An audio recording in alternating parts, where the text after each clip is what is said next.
Kenalkan, nama saya Wisnu Cakra Putra Pamungkas dengan NIM 1020223002559 dari kelas SI 4704. Di sini saya akan menjelaskan mengenai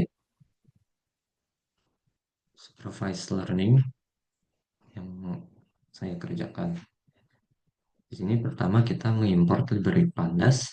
Library Pandas adalah library Python yang digunakan untuk menganalisis data. Lalu di bawahnya terdapat variabel data, yaitu variabel yang digunakan untuk membaca data CSV. Berikut adalah link dari data CSV-nya,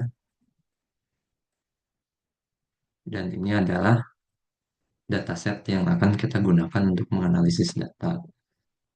Di sini kita menggunakan titik koma sebagai separatnya, lalu di bawahnya, di sini kita dapat melihat seluruh data teratas, yaitu menggunakan data method add.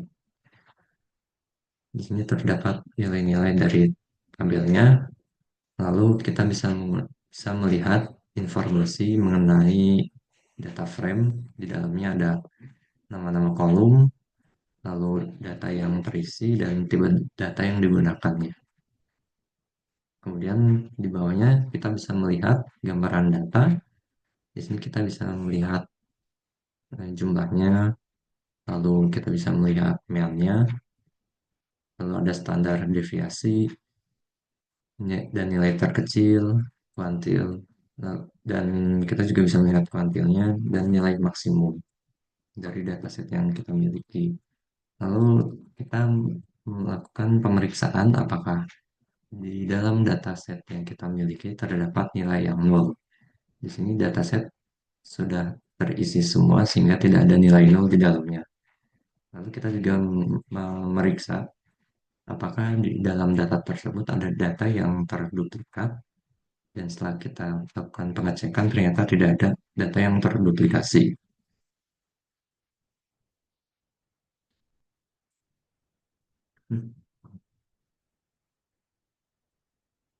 Lalu di bawahnya kita terdapat normalisasi.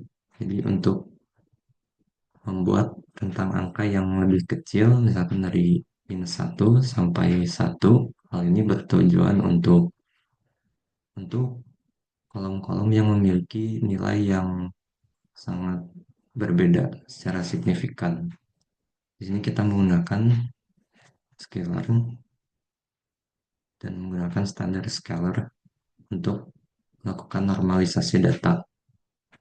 Lalu kita menggunakan datahead 10 yang berfungsi untuk melihat 10 data teratas. Lalu di bawahnya kita membuat salinan data dari data yang sebelumnya.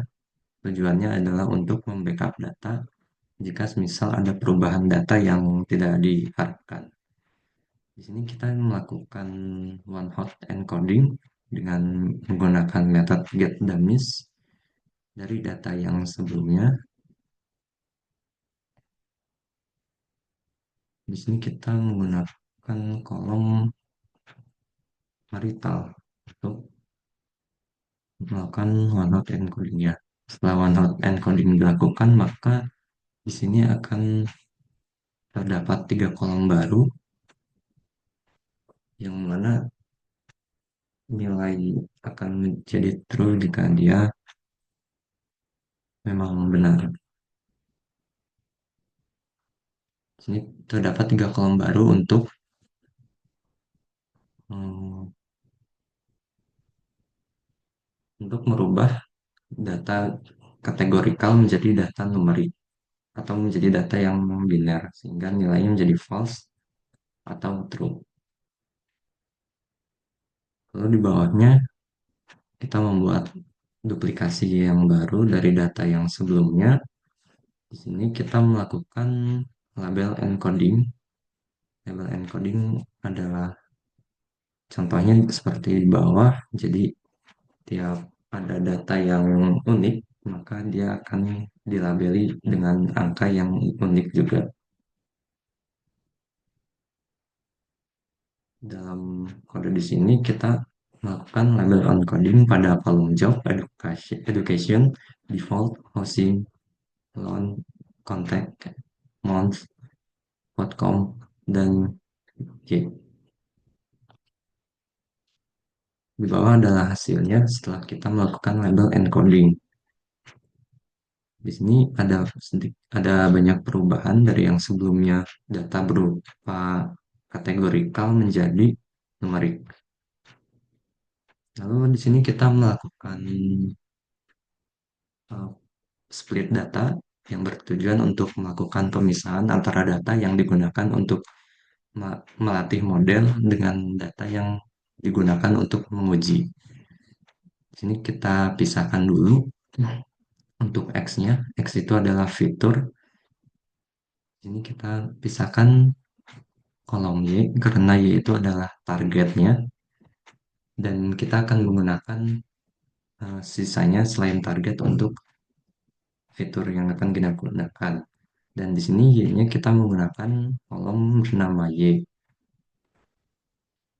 Lalu di sini kita mengambil data sebesar 80% untuk melatih model dan kita mengambil data 20% untuk melakukan pengujian data. Ini kita menggunakan random stat sama dengan satu yang bertujuan supaya data dapat tergenerate secara random tetapi dengan hasil yang sama ketika kita menjalankan program tersebut secara berulang kali.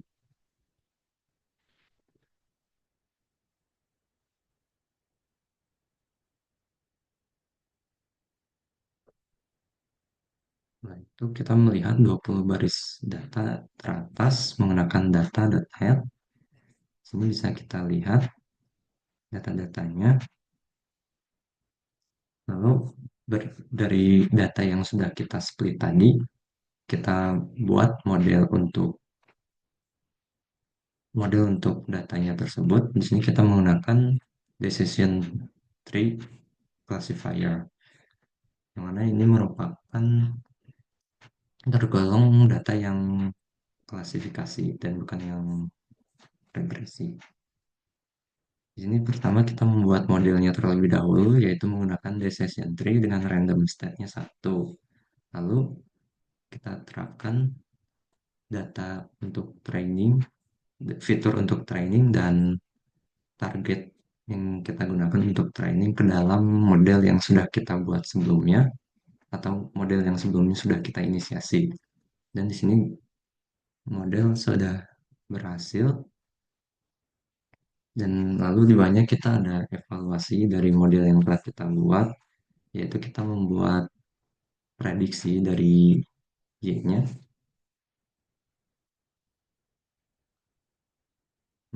membuat prediksi dari target yang sebelumnya sudah kita buat. Lalu di sini ada accuracy score dan classification report. Sekian, terima kasih dari saya. Sekian dari saya.